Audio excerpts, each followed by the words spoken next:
tell us how significant this move might be, and what is the U.S. essentially trying to achieve?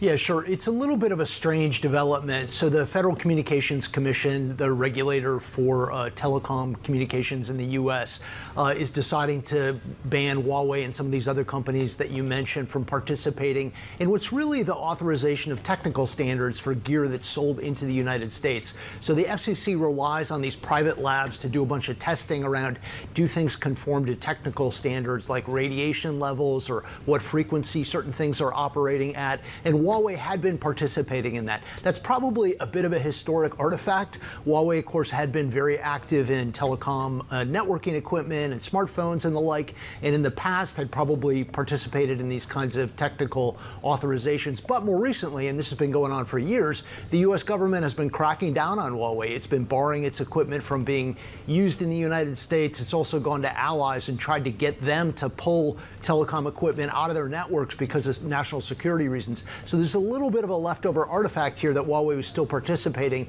in these kinds of authorizations. Peter, let me combine just two questions for you. I suspect the answer to one will be very short. Have we heard from Huawei as a response to this, number one? And number two, on Huawei, but in a different story as well, we're getting some numbers coming through eclipsing Apple. What can you tell us about that?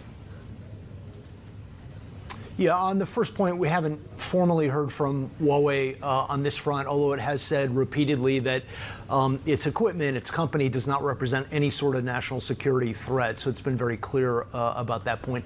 You're referring to their earnings in your second question. Yep. You're referring to their earnings for the first quarter. Very strong results out of Huawei. Their profit, probably the headline number, is that the profit increased more than 500%. So just a huge explosion in profit at this point. They don't give a whole lot of breakdown about which businesses are doing well.